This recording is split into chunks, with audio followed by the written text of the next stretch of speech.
Hello, everybody. It's my pleasure today to introduce this webinar, who will be given by two international experts, famous experts, and we are very proud of having them on the plateau today. The first one will be Professor Rei Ogawa, who is a MD, PhD. He's a faculty member at the Nippon Medical School in Tokyo, Japan, with a position of professor and chief at the Department of Plastic, Reconstructive and Aesthetic Surgery. He's also a visiting lecturer at the Department of Plastic Surgery in Tokyo University from April 2013. You will find his complete bio at disposal on the site. He will introduce today and give this lecture, and it's my pleasure to give the speech to Professor Rei. Okay, so thank you very much for your kind introduction. So I'd like to share my slides.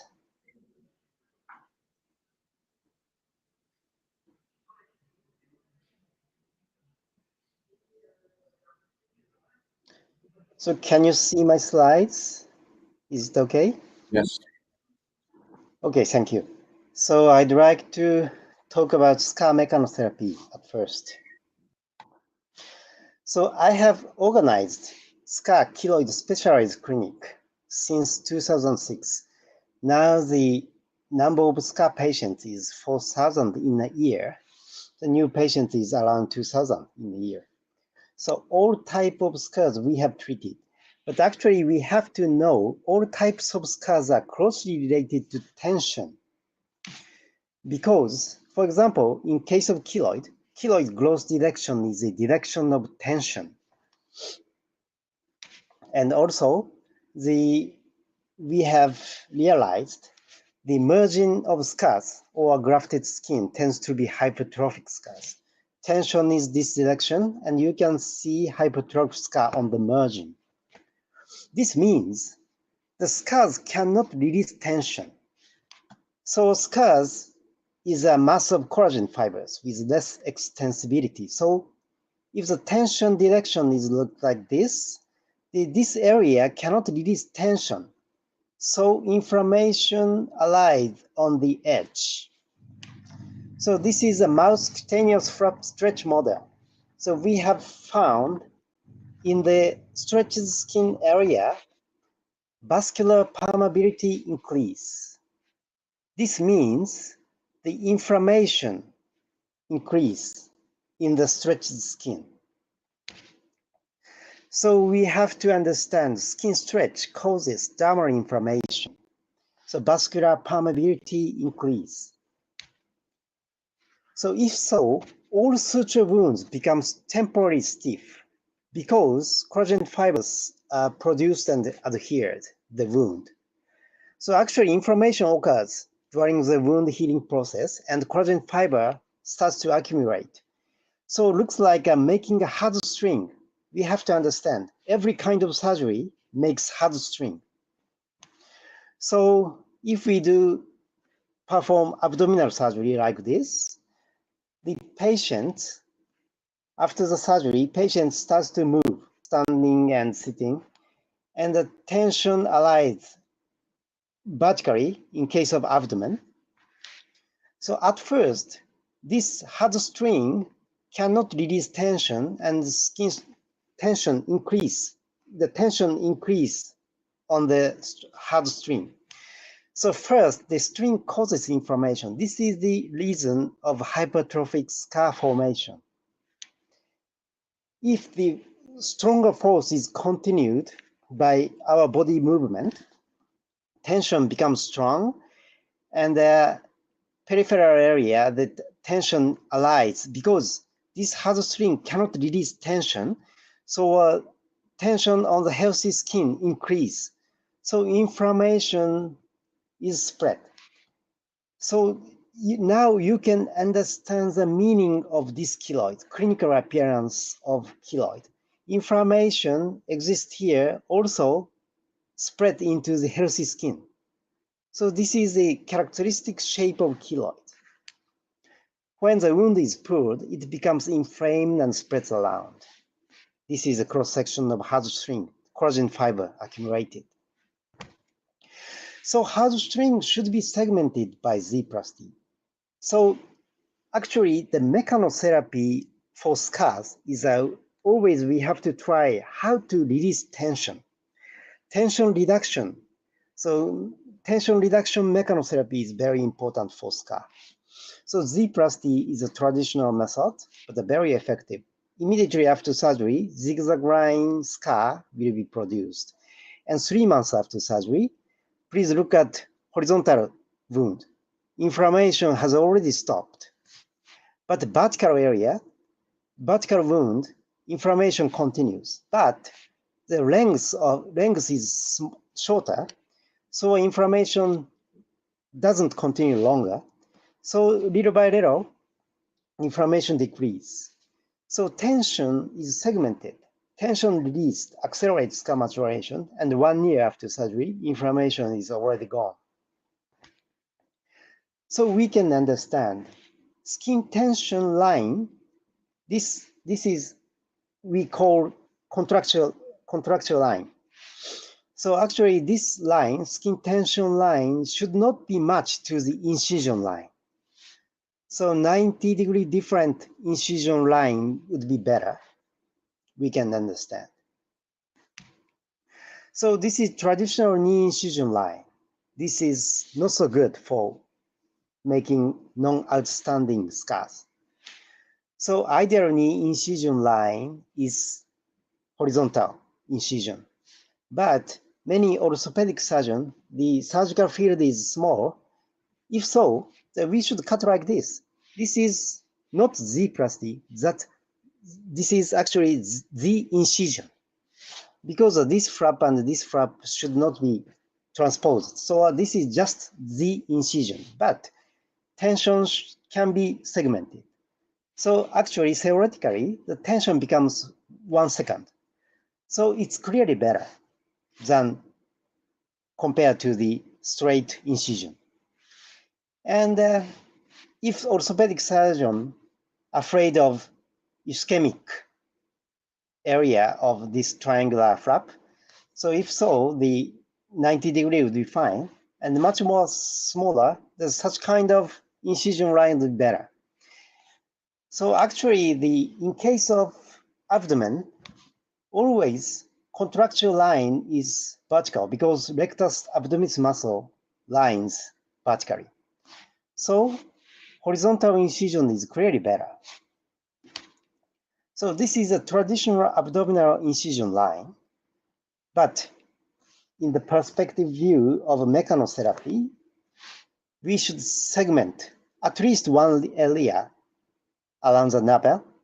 And if we cut like this, yeah, of course, after incision of skin, you can cut fat tissue vertically, but actually, if we cut like this, in the time course, the horizontal scar becomes matured faster. So actually segmented, and the inflammation doesn't continue, and the risk of hypertrophic scar formation decreases theoretically. So this is an ideal incision line that makes scars less noticeable. So this is computer simulation of skin stretch of keloid. This is hard mass. When we stretch skin, this area cannot release tension, so high tension area lies on the edge, and the healthy skin is inflamed. So this is completely matched to the clinical appearance. This is a proof of keloid's inflammation of pathologic scar is clearly associated with tension. So actually, inflammation cannot be stopped by cyclic stretching force by daily hour body movement. So we have to stop.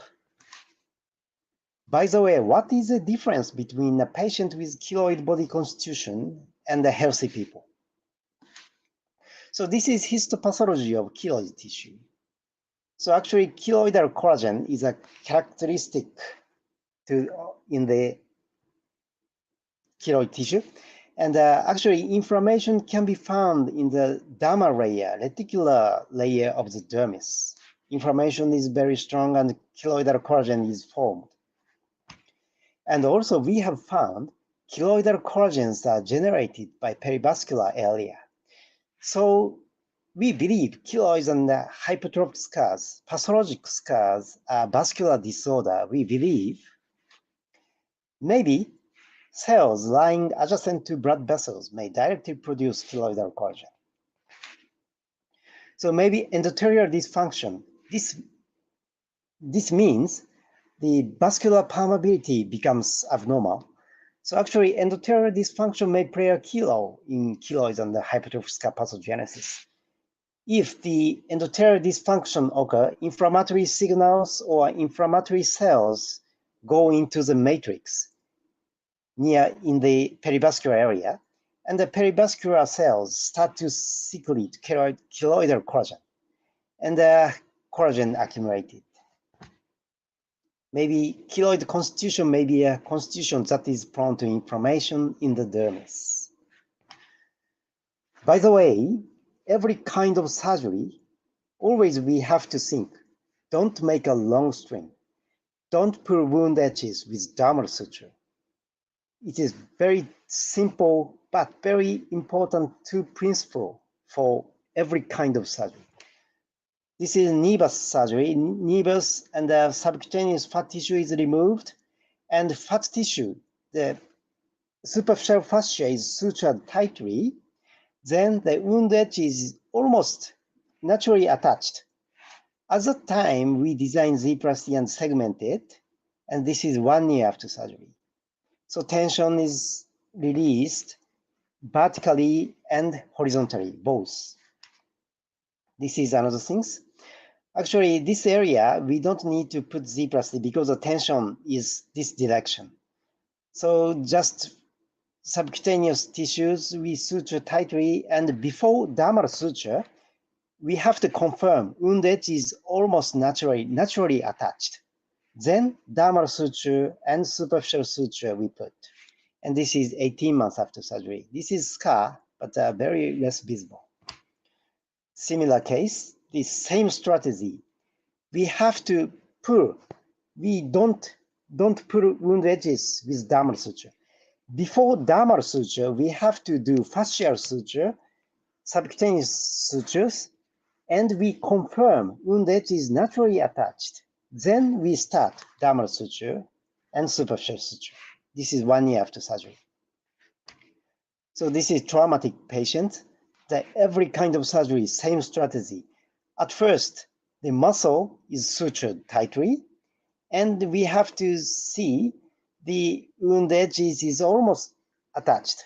Then we suture dermal suture and superficial sutures. This is 2 years after surgery.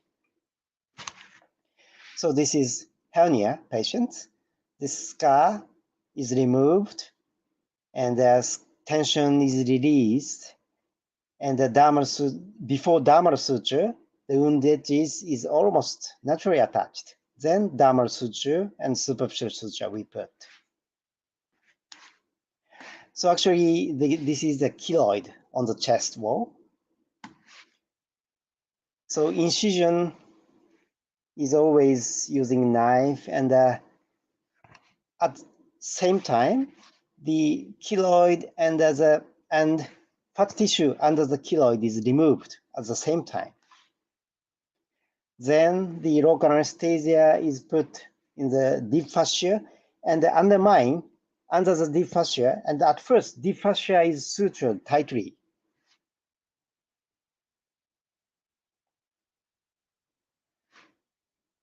So the target is a deep fascia 1 centimeter deeper than the wound edge.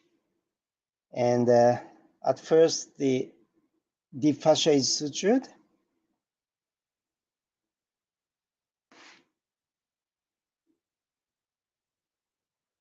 Just deep fascia is selected and sutured by very large polygioxanon sutures. And if we do that, the tension can be released by deeper structures. And this kind of deep sutures is very, very important. Then the fat tissue is sutured. In the fat tissue, many superficial fascia exist.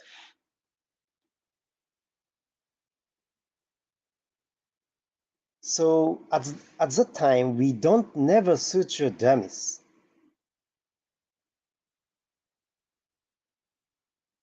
Subcutaneous suture is very, very important to release tension of dermis. In pathological scars, inflammation increase in the dermis. So we have to think how to release tension of the dermis. For the purpose of tension reduction of the dermis, we have to go deeper area. And deep tissue, using tissues, we have to release tension. So in the fat tissue, there are many superficial fascia exist. So such kind of membranous structure should be sutured tightly to release tension. Then we design the dog ear incision and Z-plasty.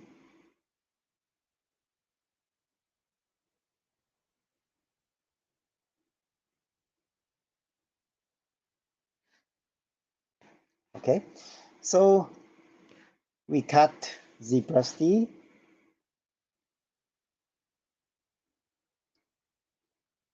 and Z-plasty is transposed by subcutaneous tissue sutures,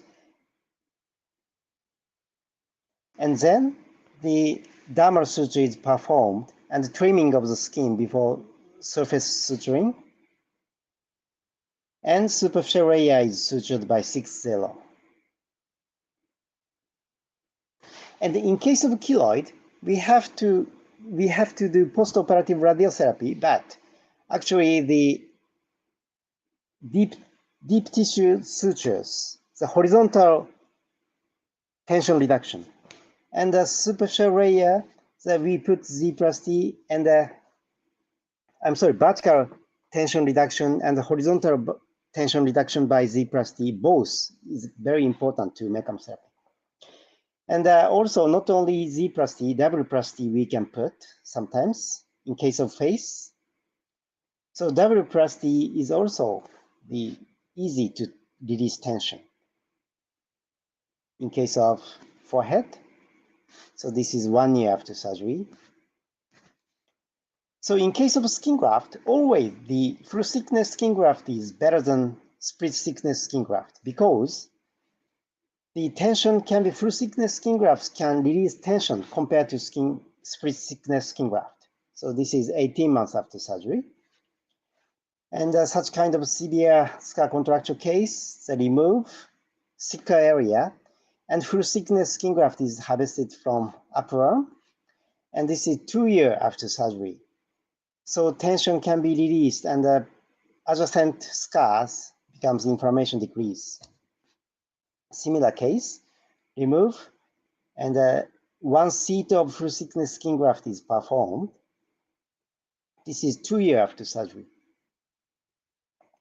So in case of local flap, skin pedicle flap should be first choice because skin pedicle can release tension effectively. So thick part is removed and transposed, and this skin pedicle can release tension. And this is square flap method. This is also very important tension reduction flaps. So triangular flap, 2 triangular flap and square flap is designed.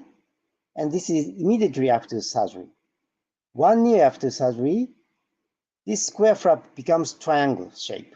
This means skin pedicle can release tension. Also, this triangular flap, this skin pedicle can release tension.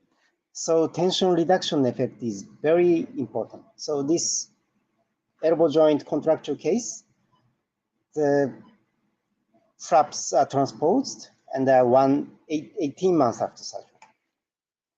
So actually 3 times to 4 times the tension is released. So compared to island flaps, the skin pedicle flap is better to release tension. So first choice should be skin pedicle flap.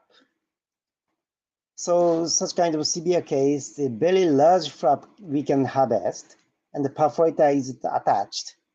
But in this case, the skin pedicle can release tension effectively, and 2 years after surgery, you can see the pedicle can release tension effectively. This is similar case. The skin pedicle is very important. So clearly, supercharged transposition flap is better than free flap. But in case of keloid, we have to do postoperative radiotherapy. So I can show some cases. So tension reduction sutures and combined with postoperative radiotherapy is perfect for keloids. And now in my hospital, the recurrence rate of this treatment is less than 10%. We can control pathological scars completely now. And in case of ear cartridge, the just core is excised and the flap is made and the flap is softly sutured and radiotherapy is performed. We don't need to cut largely, just core is excised. This is ingrown nails keloid. The just core is excised and radiotherapy is performed. Systemic keloids in diabetes. Very large flap is harvested. First surgery and secondary surgery, and 1 year after surgery. Very severe case, piercing keloid, but just wedge we cut and suture, softly suture, and radiotherapy. But of course, after surgery, wound stabilization and fixation is very important. And in this case, the taping fixation is performed 1 year after surgery. So from paper tape to silicone tape, we can select case-by-case basis. Of course, silicone gel seed work, but main effect of silicone gel seed, we believe this is tension reduction effect. When we use silicone gel, the tension on the edge of keloid move to the edge of silicone gel. This means this is a proof of tension reduction effect of silicone gel seed. And in Japan, corticosteroid tape and plaster can be used. Ecla plaster is a diprodone propionate and a very strong steroid.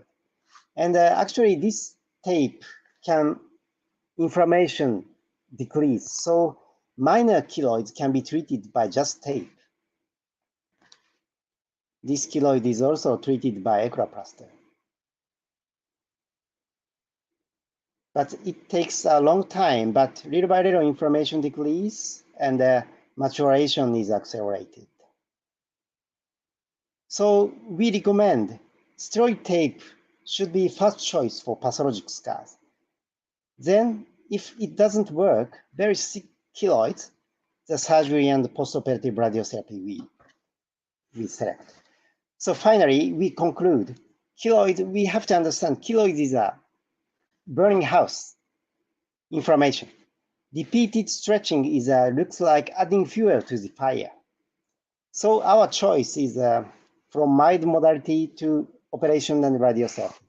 Sometimes strongly burning house should be treated by operation and radiation. And once inflammation decreased, we have to change to the mild modalities. And scar becomes visible. Second choice, our choice is operation, scar revision, fraction laser, and makeup therapy.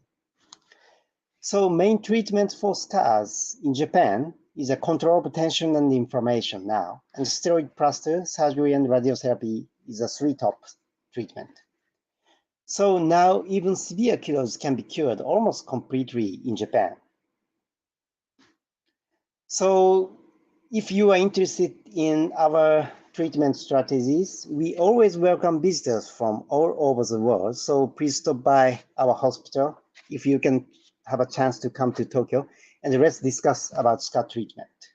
Thank you very much. If you have any question. Yes, thank you very much. We have some questions, Professor Ogawa, but you already answered more or less to to them.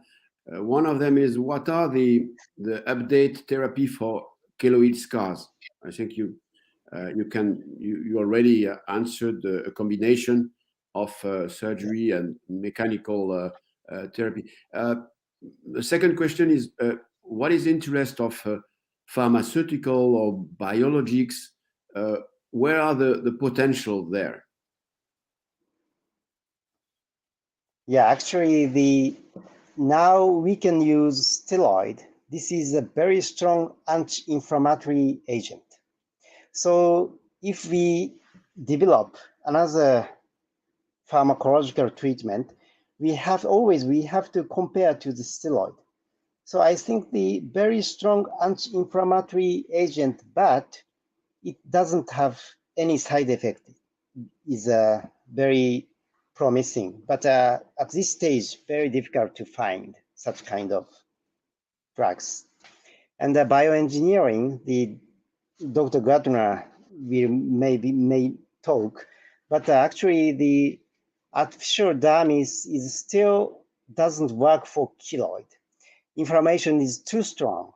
So even if we use artificial dermis, the granulation in the granulation tissues, inflammation increase and keloid will be developed. So at this stage, the ideal bioengineered materials cannot be found for keloid therapy. But in the future, clearly we have to develop and we have to search what is the good for keloids and pathologic scars. Thank you. Thank you very much. We have other questions, but maybe we will, at the end, well, face to face, you can debate a little bit with different questions. So thank you again. If you don't mind, we will now go to the second presentation, and I invite Geoff Gurtner and to be there. Geoff is a professor of surgery. Is working in San Francisco. Is and inaugural vice chairman of surgery for innovation at Stanford University. Is a magna cum laude graduate of Dartmouth College and Alpha Omega Alpha graduate of the University of California, San Francisco School of Medicine. And you will find his complete bio with more than close to 300 articles published in journals like Nature and others famous journals. So please, Geoff, if you can give your presentation. Thank you again. Well, thank you, Luc. Can you see my slides? Not yet. Yes, it's if you can so put them in full screen, that will be fun. Okay. Let me. Is that better? Or not yet? Not yet. Okay. Let me try one more thing. Sorry, I thought we had this all sorted, but share screen. Let's see. Share. Can you see my screen now? It's coming. Okay. No, not yet.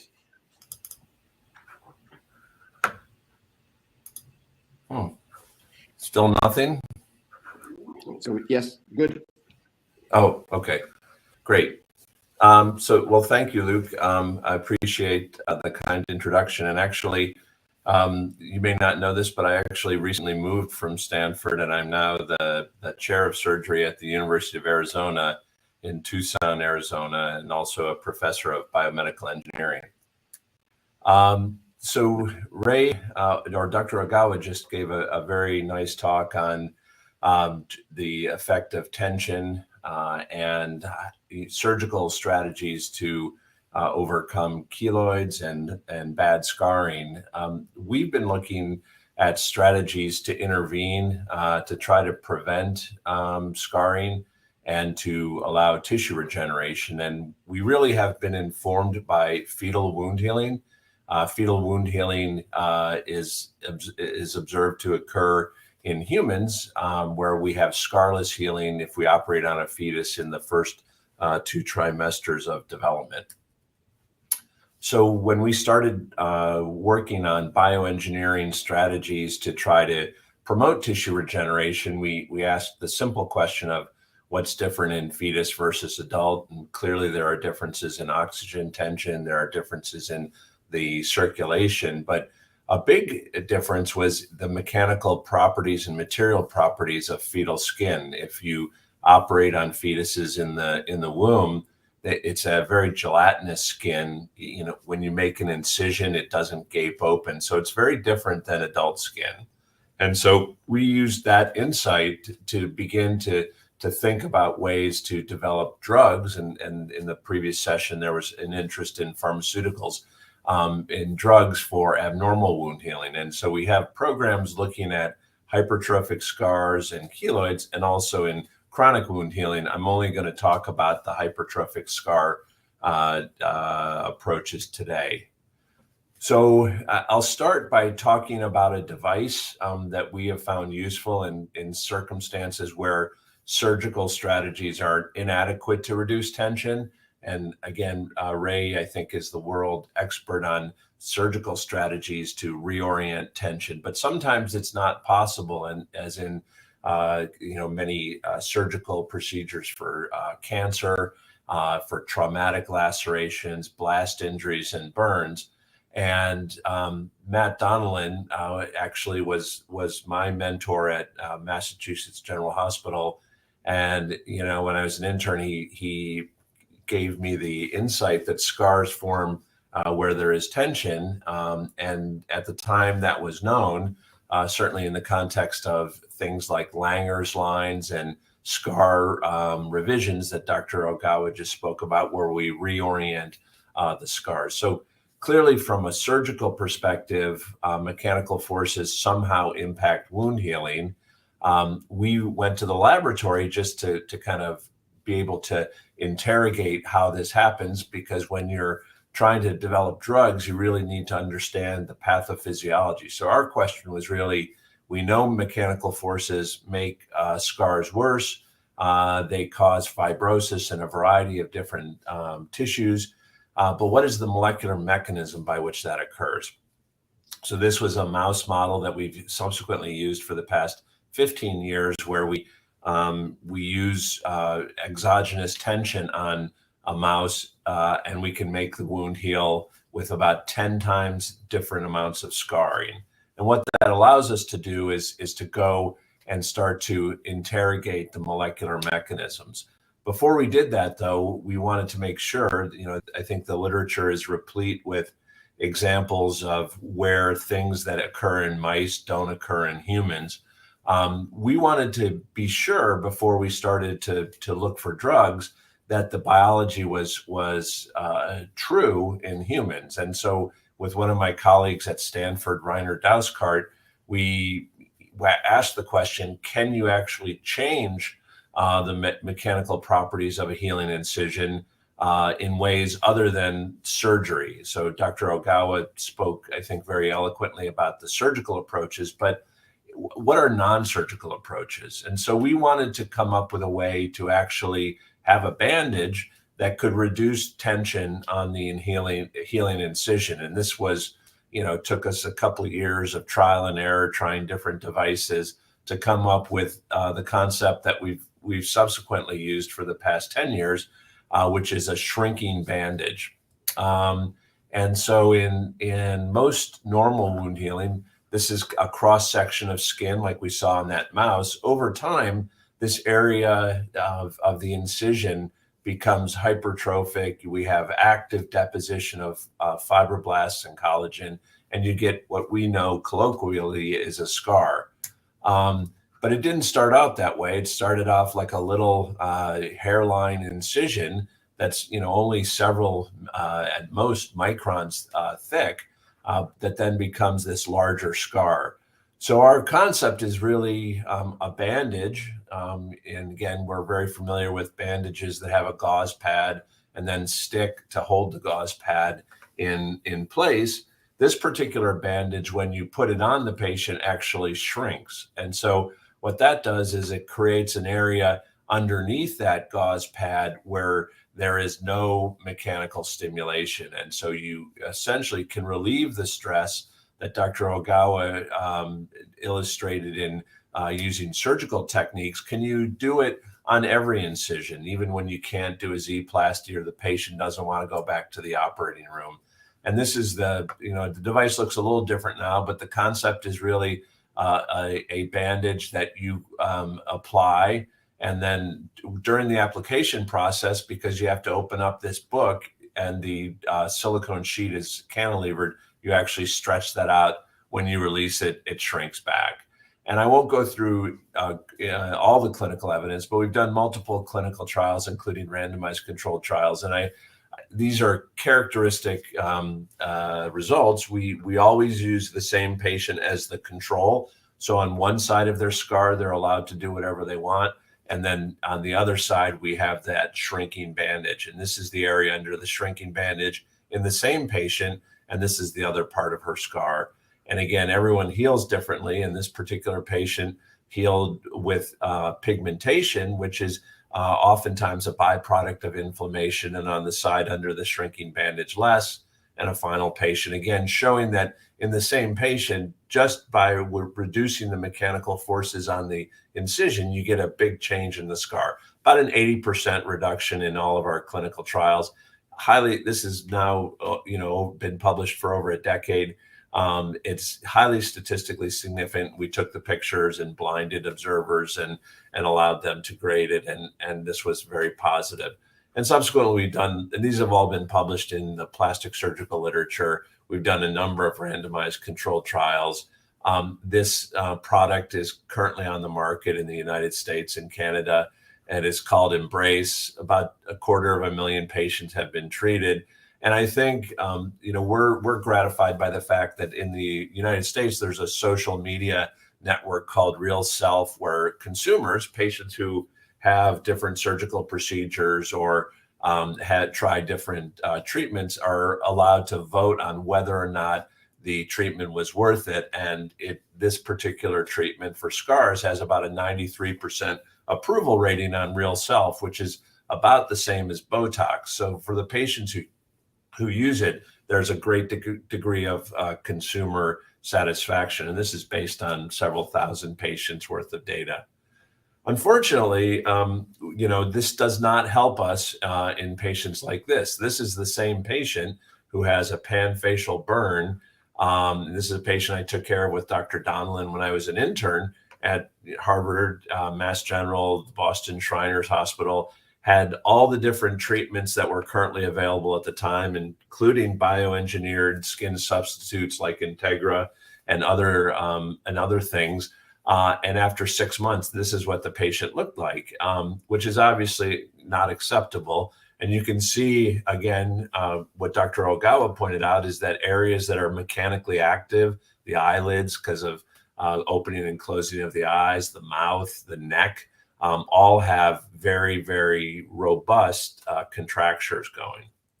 And so we went back to that mouse model that now we felt was very representative of humans, and asked the simple question of what's different between an incision or wound under mechanical stress that is human level versus mouse level.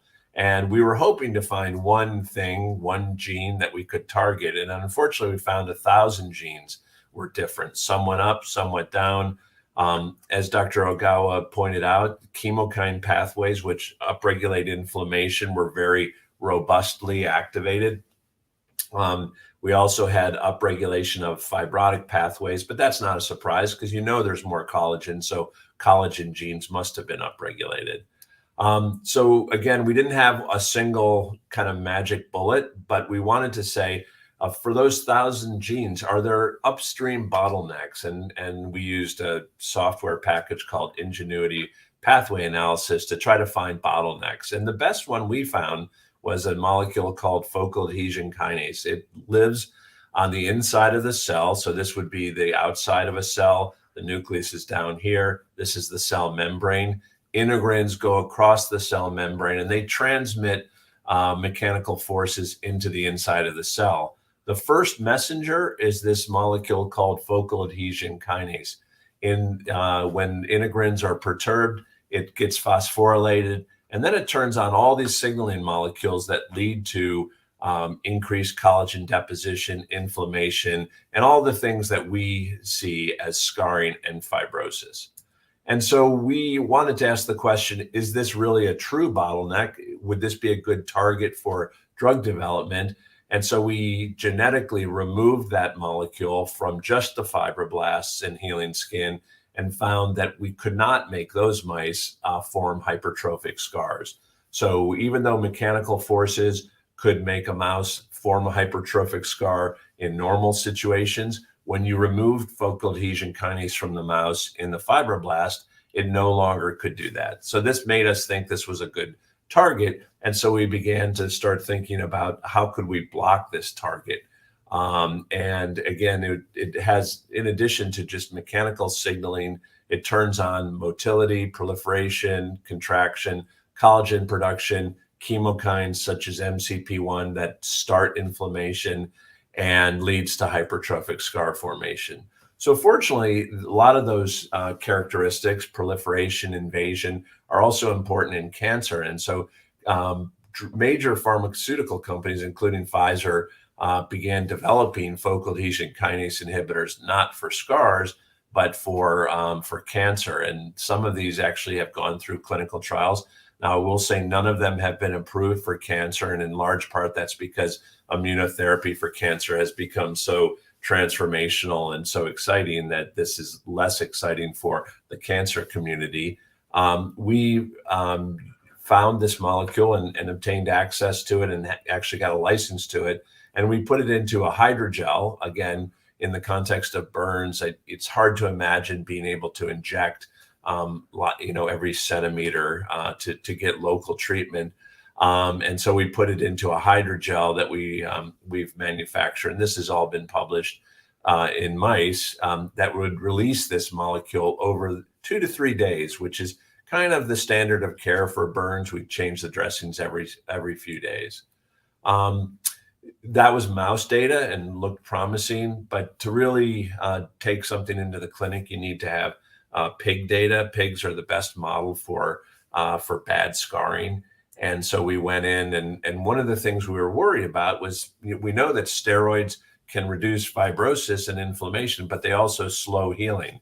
And this is somewhat different, or it's completely different, because it does the same things as steroids, but it actually accelerates healing. And we're not sure exactly why that is, but this is, a full thickness burn that heals at about a month in controls. This is just moist wound healing, a hydrogel.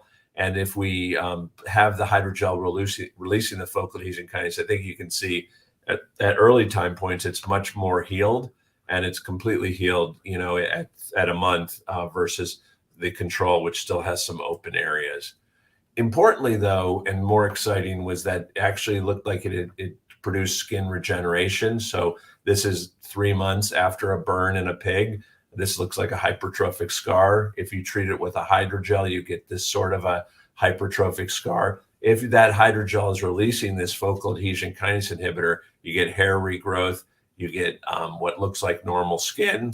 And we took those studies out to 6 months. Again, it's very expensive to do these pig studies because the pigs have to be kept alive for a long period of time. But these differences increased over time, so that the area that was treated with the focal adhesion kinase inhibitor looks almost identical to unwounded, unburned skin. These are just kind of showing the stark differences. And you have no hair follicles or skin appendages, either in the control or the placebo. But when you deliver the focal adhesion kinase inhibitor, you get pretty dramatic increases in those. There's computer programs and algorithms that can tell you the collagen architecture and whether it's like normal skin. And again, when we treat with the focal adhesion kinase inhibitor, these two panels show what looks a lot like unwounded skin, and mathematically this turns out again to be the case. And finally, we've looked at human cells using a focal adhesion kinase inhibitor. We're not yet in the clinic for the actual hydrogel, but we wanted to see if the cells actually changed. And so we got human tissue from discarded surgical specimens and treated it in vitro to look at the effect of this molecule on fibroblast biology. And what we found was mechanical forces turn on. This is single cell RNA sequencing data. So every single gene in every single cell. What mechanical stress does is it takes the fibroblasts and moves them towards a more fibrotic phenotype. And if you actually treat them with the focal adhesion kinase inhibitor, you take them beyond the baseline to a more regenerative sort of profile. So as we prepare our clinical trial, we decided to look on burns are difficult because they're very heterogeneous in terms of depth. Skin grafts are much simpler, and skin graft contracture, as Dr. Ogawa showed, is a real problem. So we did a third pig study to kind of see if this would work on split thickness skin grafts. And again, we found pretty big differences in terms of the skin quality, the elasticity. We had decreased stiffness and all of the things that Dr. Ogawa pointed out in his previous talk. So based on that, we actually have had meetings with the FDA, and we're in the process of putting together what's called an IND, which will allow us to do a clinical trial at UT Southwestern with Ben Levy, who runs the burn center there. So in the last 2 minutes, I'm going to talk about just another piece of evidence that makes us excited that this might be actually effective in patients. My colleague Mike Longaker at Stanford had published a paper, and I was part of the paper several years ago, demonstrating that fibroblasts are not all the same. There are different subpopulations of fibroblasts, and he identified a subpopulation that was uniquely what contributed to scars almost entirely. And so this population was marked by engrailed. So an engrailed positive fibroblast in mice seemed to be the culprit for scarring.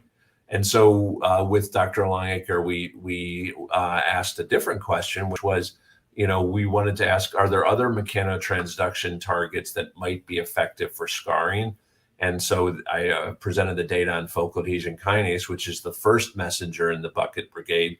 We decided to look at the last messenger in the bucket brigade, which is the YAP-TAZ pathway. So through all those signaling pathways, eventually YAP gets activated, goes to the nucleus, and turns on inflammation, collagen production, and fibrosis.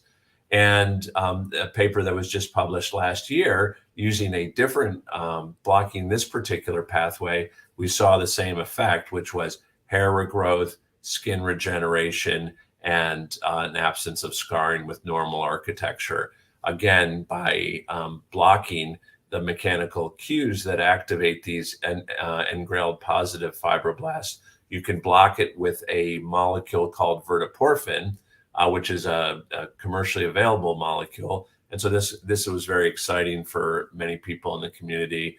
And currently there are studies ongoing with this FDA-approved molecule to see if this might be a good strategy for scar formation. So again, to confirm everything that Dr. Ogawa pointed out using surgery, we now have really 3 different layers of evidence that mechanical forces are really critical in scar formation, and that you can block those mechanical forces and get better scars. I showed you briefly the device, the shrinking bandage, which physically reduces the inflammation and fibrosis by reducing the amount of mechanical stimulation. And then 2 molecular strategies to block the cellular transduction of mechanical signals, targeting focal adhesion kinase and the YAP-TAZ pathway using verteporfin. So again, we're excited because removing the stimulus for fibrosis, which is mechanical signaling, seems to unlock the ability of skin regeneration to occur using both devices and drugs. And so again, just kind of take-home messages are, much like Dr. Ogawa has pointed out, mechanical signaling is important. And if you can change the mechanical signaling by surgical interventions, that's obviously great. But in many cases, you can't. And so then you need to come up with bioengineering approaches to target the key signal transduction molecules so that you can block the pathways by which mechanical stimulation turn on fibrosis. And we've done it by targeting focal adhesion kinase and YAP-TAZ. And when you block that mechanotransduction pathway, a regenerative pathway emerges that leads to hair follicle regrowth, normal skin architecture, skin appendages, normal breaking strength. And so we're currently excited about going into the clinic with these small molecules to treat both scars, but also contractures and the sorts of injuries that occur following burns. And with that, I will end and take any questions and hand it back to Dr. Teo. Thank you very much. You illuminate stars in our eyes, and as ever. And we have questions coming from Neil Marshall. Have the YAP-FAC pathway been looked at together with keloid scars? So the FAC pathway we've looked a little bit in keloid fibroblasts, not scars per se, and mechanical signaling seems to be upregulated.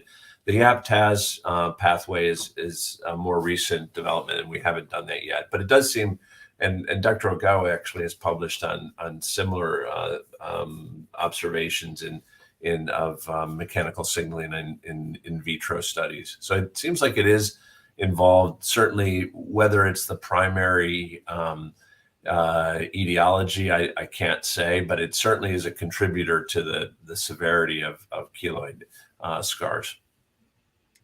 There is another question from Vivian Gut. You can read it.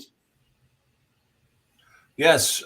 So are there studies on human patients with this molecular manipulation? Well, that's currently what we're planning to do. There are not yet. And as you might imagine, it's a drug, so it's much more challenging to get it through the FDA. I mean, obviously surgical manipulations we can do without any regulatory approval. Devices are relatively easier to get through the regulatory agencies in the EU and the FDA, and drugs are quite a bit more difficult. And unfortunately, the drugs go to the derm and dental branch of the FDA, which typically deals with relatively non-life-threatening problems, and so they're very, very risk averse. And so for us, to do this clinical trial in skin graft patients, we are having to do an enormous amount of safety work, which we're currently in the middle of. But we're hopeful that we will be able to open our trial by the end of this year, and at that, the trial itself should be relatively quick. And so I think once we get the trial approved by the FDA, I think we'll be able to move very rapidly into the clinic and get an answer of whether or not this approach is useful. Before coming back to some questions to Professor Ogawa, we have another question from Feldman Eves. In incisional wounds under mechanical tension, thus blocking the mechanical transition pathway, lead to changes in the rate of wound strength gains? So we haven't looked at the rate of wound strength gains, but what we have found is that the wounds are actually stronger, probably because the architecture is more normal.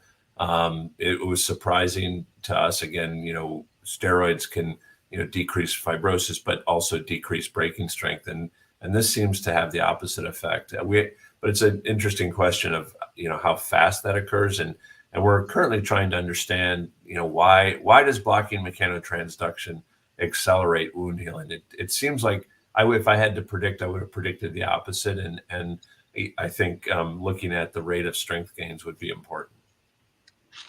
Thank you very much. We have a question for both of you from Agueda Carvalho, asking when is the best time we can begin mechanotherapy? So, okay, can I Yes, talk? sure.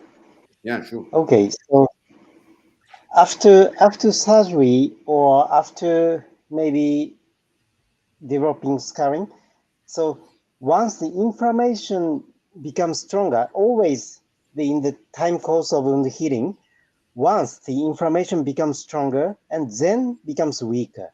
So when inflammation begins to decrease, we can start mechanotherapy. Even if the inflammation continues, we put mechanotherapy, and maybe if we put massage or something, the inflammation becomes much stronger and the risk of pathologic scar formation increase, I think. So important things is inflammation starts to decrease, we can start massage or something. So Is yeah, that easy? with our shrinking bandage, which is commercially available in the United States, all of our trials were done very relatively early. So at the time of suture removal or the first post-operative visit, so a week or so. And then as we've now been out in the commercial realm, patients typically apply it anywhere from 1 week to 6 weeks, and still seem to think there's a benefit there, even if it's put on begun at about 6 weeks. But we typically it recommend not to use the bandage until the wound is completely dry. So if there's any exudate, it's too early to apply the shrinking bandage. But once it's dry, we think it's okay to go ahead. Jeff, a question for you and also for Ray. What about radiation therapy? Do you use radiotherapy yourself, Jeff? So yes, I do. I really reserve it more for the really severe recalcitrant keloids, but I think it's useful. It's been harder for us to kind of get it through different reimbursement pathways and whatnot in the United States, but we do use it for really bad keloids as an adjunct after excision of the keloid, and then radiation, as Ray has taught us. Yeah, there was a question from Jocelyn. There is another question from Carlo Cola, who is really asking a question potentially for Professor Ogawa, who did a lot of to just reinsure that cancer and radiation therapy are not cousins, I would say. Ray? Yeah, okay. So to decrease this side effect, we have optimized protocol and published a lot of paper. So please look at my previous papers about radiotherapy. We have discussed a lot of issues about secondary carcinogenesis. So now we have developed safer protocols of radiotherapy. Thank you very much. I think more or less we are expecting that your bioengineered YAP and FAC we answered already to this question. Will be developed soon, and that we will add. Ray, last question. In your armamentarium, would you use this FAC and YAP? Professor Gurtner is speaking. Which place would you give to them in the next future when this product will be available? I think it may work, but actually we have analyzed keloid tissue. The actual inflammation is very, very strong in the keloid tissue, and many signaling pathways are activated, not only FAC and YAP pathways. So maybe just one pathway is blocked, maybe it becomes nothing. But the cocktail treatment, there are simultaneously multiple pathways should be blocked, I think. But this stage is very difficult. Okay. Thank you very much. This is a fantastic webinar, and thank you for your involvement, both of you and all the people who came all over the world, Switzerland, Taiwan, and others, Jordan. Thank you to all of you. And there is some messages. I think we thank also Allianz for supporting this webinar with the Kelocoat, with an old product in terms of silicon. Silicon is there since 1983, but it's always present in our strategies. Don't forget to join the next small G-ScarS sessions that will be during the Yuma Journée Cicatrisation 23-25 of May. Ray will not be there, but Geoff will be there. And if you want more literature, you can read the book, which is open access. So we have, for the moment, 400,000 downloads all over the world. So please do that and read it. It was written by the G-ScarS for you. Thank you to all of you, and hope to see you soon again. Thank you. Thank you. Thank you. Bye.